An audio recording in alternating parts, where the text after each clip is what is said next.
Olá, família, sejam todos bem-vindos ao estudo diário das Escrituras. Hoje nós vamos estudar aqui Gálatas capítulo 3, começando no versículo 1 aqui. O que estava acontecendo aqui, né? O apóstolo Paulo envia uma carta às igrejas ali na Galácia por causa que eles estavam recebendo um outro evangelho, ou seja, recebendo ali que eles seriam salvos pelas obras na lei e não mediante a Jesus Cristo, ou seja, que precisava completar para eles serem salvos por meio de circuncisão e outras partes ali da lei de Moisés, tá bom? Então o apóstolo Paulo fala sobre isso com eles aqui. Aí no versículo 1, esse capítulo tem 29 versículos, não vai dar para debater todos aqui, tá bom? Mas vou passar por alguns aqui rapidinho. O versículo 1 diz assim, ó insensato Gálatas, né? Insensato é aquela pessoa que não pensa, né? Eles fizeram algo sem pensar, estavam se desviando do evangelho verdadeiro que Paulo os havia ensinado ali. Quem vos fascinou para não obedecer à verdade? A verdade era o evangelho que havia sido ensinado, que eles tinham abraçado. Essa palavra ali que ele está perguntando, quem vos fascinou, no grego original aqui significa quem vos enfeitiçou, né? Quem vos enganou por meio de argumento, né? Que aqueles judeus judaizantes, né, que tentava fazer com que os gentios se tornassem judeus, eles estavam com essa linha de raciocínio, que para eles serem salvos, eles tinham que ser circuncisados e voltar-se para a lei de Moisés. Então, a carta ao Gálatas fala sobre isso, tá bom? A gente vai debater bastante sobre isso, esse tema aqui. Então, essa é uma expressão idiomática que o apóstolo Paulo está citando. Não é que foi jogado um feitiço neles, né? É que como ele está abismado como eles podiam se enganar a respeito do evangelho, se desviando dele, né? Como se tivessem enfeitiçado, né? Uma expressão idiomática aqui. Ninguém fez um feitiço contra eles, não. Vós perante os olhos de quem Jesus foi já exposto entre vós como crucificado. Aqui o apóstolo Paulo está falando, olha, diante de vocês eu apresentei Jesus Cristo crucificado. Como se diante deles tivesse feito um retrato, sabe? Uma foto, um desenho, ensinado eles sobre Jesus Cristo. E agora eles estavam se desviando desse evangelho que havia sido ensinado aqui. Versículo 2. Se quisera saber isso vós, recebeste o Espírito pelas obras da lei ou pela pregação da fé? Bom, eles receberam o Evangelho de Jesus Cristo. Foi por meio da lei? Não, eles eram gentil. O Evangelho chegou a eles por meio da pregação do apóstolo Paulo e outros missionários ali. Então não tinha sido por meio da lei, né? Por meio da lei de Moisés. E aí então ele fala algo óbvio aqui no versículo 3. Sois vós tão insensato que, tendo começado pelo Espírito, acabareis agora pela carne? Ou seja, vocês que receberam a palavra por meio do Espírito de Deus, agora vai se voltar para a carne, ou seja, vocês vão querer se completar fazendo circuncisão? Não faz sentido nenhum isso, tá bom? Então o apóstolo Paulo fala dessas coisas aqui. Vamos aqui para o versículo... Deixa eu pegar outros versículos aqui por causa do tempo. Versículo 6, tá bom? Esses judeus, né, que estavam falando que era necessário circuncidar, cumprindo a lei de Moisés. Então o apóstolo Paulo, muito inteligentemente, ele vai trazer a questão aqui de Abraão, porque Abraão, ele recebeu a promessa da salvação antes da circuncisão. E até mesmo ele cita Abraão, porque Abraão, ele foi antes de Moisés. Em nenhum dos versículos ele vai falar aqui, né, que era 430 anos antes de Moisés, Abraão já havia recebido. Então, não fazia sentido, ele vai compartilhar isso, não fazia sentido eles se voltarem para a lei de Moisés, ou seja, a salvação não é pela lei de Moisés. Então, aqui no versículo 6, ele diz assim, assim como Abraão creu em Deus, e isso lhe imputou por justiça. Então, Abraão, ele recebeu a promessa e a salvação por meio da fé, porque ele creu. Não foi por meio da circuncisão. A circuncisão não tinha sido dada ainda a Abraão e ele já havia crido e recebeu a promessa antes da circuncisão, antes da lei de Moisés, tá bom? Então, não fazia sentido dizer que a salvação vinha por meio da lei de Moisés. Sabeis, pois, que os que são da fé são os filhos de Abraão. Aqui é interessante que ele fala que não é a descendência de Abraão sanguínea que vem a salvação, a promessa da salvação, mas a salvação por meio da promessa, por meio da fé, aqueles que fazem convênio com Deus. Esse é o sentido, tá bom? Até mesmo a história de Abraão vai mostrar isso, eu acredito que mais no capítulo de amanhã, que aí ele vai trazer para a história aqui Sara e Agar, né? O filho da promessa, Isaac, e o filho da carne, Ismael ali, tá bom? Então tudo tem uma representação ali, a gente vai estudar sobre isso aqui. Vamos lá, continuando aqui, versículo 8. Ora, tendo a Escritura previsto que Deus havia de justificar pela fé os gentios, anunciou primeiro o evangelho a Abraão, dizendo: todas as nações serão benditas em ti. Aqui é uma escritura lá no Velho Testamento, em Gênesis, capítulo 12, né, do versículo 3 em diante ali, falando que todas as famílias da terra seriam abençoadas por meio de Abraão, por meio da descendência. Essa escritura se refere a Jesus Cristo, que Jesus Cristo vem da descendência de Abraão, e por meio de Jesus Cristo todas as nações podem ser abençoadas, tá bom? Então é isso aqui. Mas veja só, antes de existir a lei de Moisés, antes de existir a circuncisão, fala que Abraão creu e que Deus fez a promessa a ele, já que é uma interpretação de Paulo, né? Ele, como apóstolo, ele olha para a escritura no Velho Testamento e vê coisas que a gente não vê. Ele diz que essa escritura também tem relação em dizer que Deus chamou e prometeu a Abraão antes da circuncisão, antes mesmo de ter sido dada a lei a Moisés, por causa dos gentios que entrariam para o povo do convênio do Senhor. É interessante isso. Então o Senhor, prevendo e vendo que nós também nos tornaríamos filhos de Abraão por meio de crer, por meio de entrar no convênio com Deus, por meio do batismo. Então ele já previu antes e é por isso que essa escritura está se cumprindo, né? É uma da interpretação aqui que Paulo ele menciona aqui. Muito interessante isso, eu gostei dessa parte. Versículo 9. De sorte que os que são da fé são benditos, como o crente Abraão. Então, os que são benditos são os que creram em Deus, e tornam-se filhos e filhas de Abraão, parte do convênio de Abraão. É isso aqui. Vamos lá aqui para o versículo 10. Todos aqueles, pois, que são das obras da lei, estão debaixo da maldição, porque está escrito: maldito todo aquele que não permanece em todas as coisas que estão escritas no livro da lei, para fazê-las. Bom, aqui não diz que a lei é ruim. Está dizendo que aquele que não obedece à lei é condenado. Então a gente está debaixo da obra da lei. Todos estamos condenados.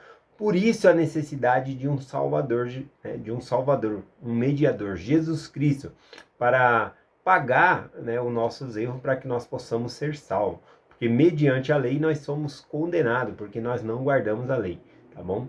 Então é esse aqui o versículo 10, fala sobre isso. Versículo 11, e evidentemente pela lei ninguém será justificado diante de Deus, porque o justo viverá pela fé. Então ele está citando aqui Abacuque, capítulo 2, versículo 4, que o justo viverá pela fé, e não pelas obras. Não é as obras que salvam, mas é a fé em Jesus Cristo. Eu vou passar aqui rapidamente alguns versículos aqui. Versículo 13 diz assim, Cristo nos resgatou da maldição da lei, fazendo-se maldito por nós, porque está escrito: maldito todo aquele que for pendurado no madeiro.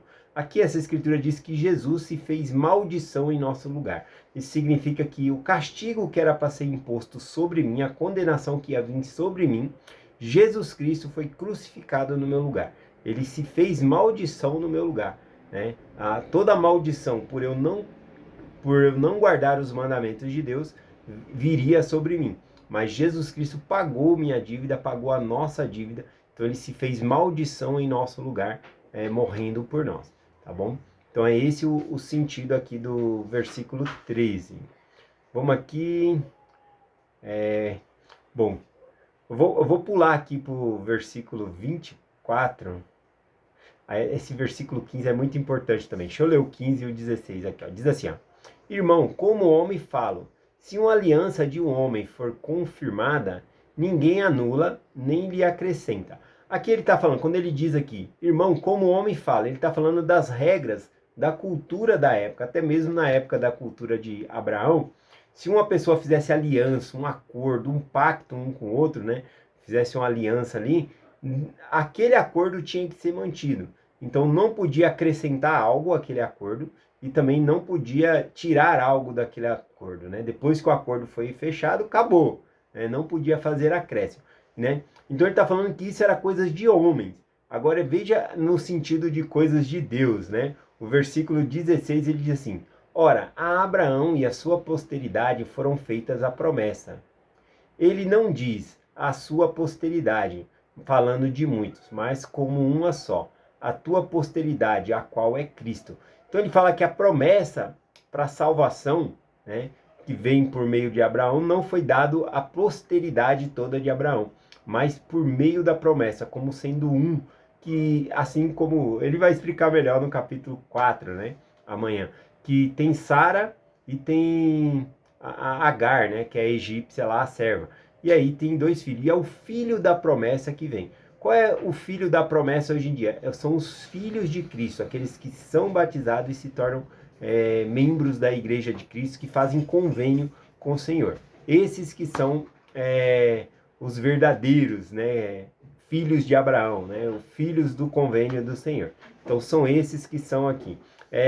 Então, por que ele está falando isso aqui, né? Porque, por exemplo, versículo 17, ele diz assim: mas digo isso, que o convênio anterior, confirmado por Deus em Cristo, a lei que veio 430 anos depois, não invalida, de forma a abolir a promessa. Ou seja, a promessa foi dada antes. 430 anos depois veio a lei de Moisés. Ele está falando que assim como o homem, lá no versículo 15, quando o pacto era formado, a aliança era formada, não podia acrescentar mais nada e nem tirar algo. A promessa já foi dada. Então ele está falando que a lei de Moisés não acrescenta algo na promessa, né? E nem tira. Então não faz sentido alguém dizer, nós somos salvos pela lei de Moisés. Por quê? Porque a lei foi dada depois, a aliança já tinha sido formada, né? Isso é muito claro de entender aqui no texto. Vamos lá aqui para o versículo 24, rapidamente aqui, que é um dos versículos que eu não posso deixar de compartilhar com vocês, né? Só ler o comecinho do 19 aqui, que diz assim, ó: logo, para que a lei? É uma pergunta que o apóstolo Paulo faz, né? E ele mesmo responde, né? Então, do versículo 19 em diante, ele vai respondendo ali. Porque alguém poderia... então para que serve a lei?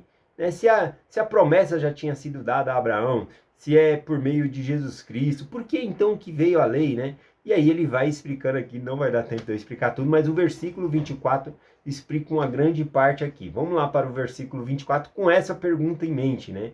Logo, para que serve a lei? Né? O versículo 24 já começa respondendo aqui. Vamos lá para o versículo 24. Aqui. Versículo 24 diz assim: de maneira que a lei nos serviu de aio para nos conduzir a Cristo, para que pela fé fôssemos justificados. Olha, ele fala que a lei de Moisés nos serviu de aio. Aio, né, na nossa linguagem, seria um pedagogo. Na linguagem deles, né, um pedagogo hoje em dia, né, por exemplo, uma pessoa é professora, fez curso de professor, né, fez faculdade, alguma coisa, mas para ensinar crianças, ela tem que fazer um curso de pedagogia, pedagogo, para ensinar crianças. Então, um aio é um pedagogo. Um pedagogo, um aio, naquela época, era um servo que levava a criança para a escola. Ele não era um professor, mas era responsável por levar para a escola, trazer. Então ele está falando que a lei de Moisés serviu como aio para levar as pessoas até Cristo. Então a lei tinha uma finalidade, que era mostrar Jesus Cristo, levar eles até Cristo. Esse é o propósito. Então logo que Cristo vem, não tem necessidade mais da lei, a lei se cumpriu. Não precisamos mais de aio, não precisamos ser tratados como crianças, entendeu? Então é isso que significa aqui o versículo 24, né? De maneira que a lei nos serviu de aio para nos conduzir a Cristo, para que pela fé fôssemos justificados. Versículo 25. Mas depois que a fé veio, já não estamos debaixo de aio, ou seja, depois que Jesus Cristo veio, a salvação vem por meio de Jesus Cristo. Então a gente já não está debaixo da lei, porque ele cumpre todos os requisitos da lei e nos livra da lei que nos prendia a uma condenação, né? Porque o salário do pecado é a morte, né? Quebrar a lei infligia em pecado, tá bom? Então Cristo ele paga essa dívida, então a gente já não está debaixo da lei. Porque todos sois filhos de Deus pela fé em Jesus Cristo, né? Ele coloca a união aqui em todos. Versículo 27 eu achei muito lindo aqui, que diz assim, ó: porque todos quanto fomos batizados em Cristo, já somos revestidos de Cristo. Observe que em todo momento ele foi falando da lei, que a lei não era mais necessária, né? Mas aqui no versículo 27, ele fala do batismo. Interessante, nós somos salvos mediante a Jesus Cristo.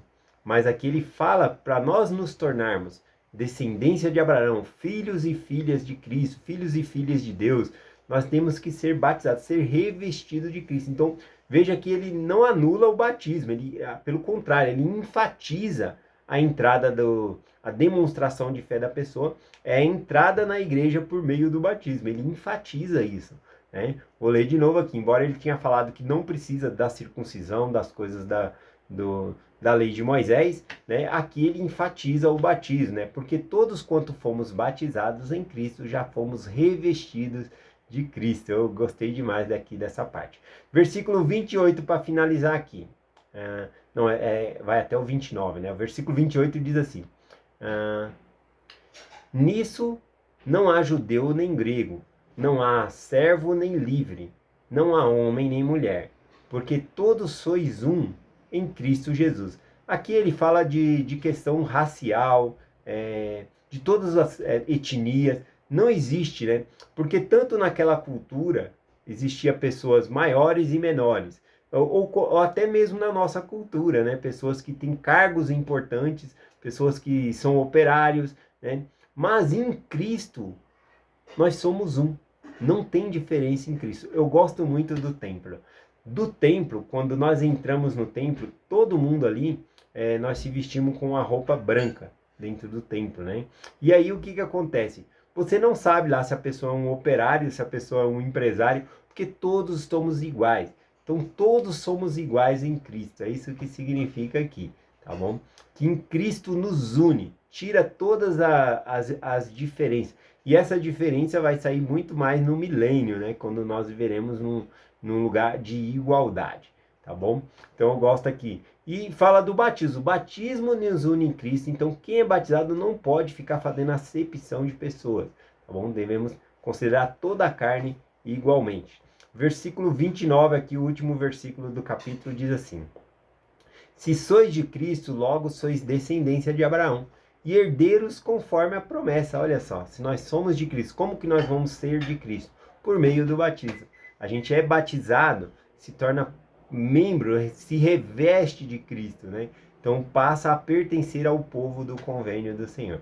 E aí, quando a gente passa a pertencer por meio dessa fé, tendo fé, a gente é batizado, fazendo compromisso com o Senhor, fazendo esse convênio por meio do batismo, a gente entra então para a família de Abraão. Então todos nós somos descendência de Abraão, e Paulo enfatiza muito aqui que a descendência de Abraão, a promessa, não foi feita a todos, mas para o da promessa.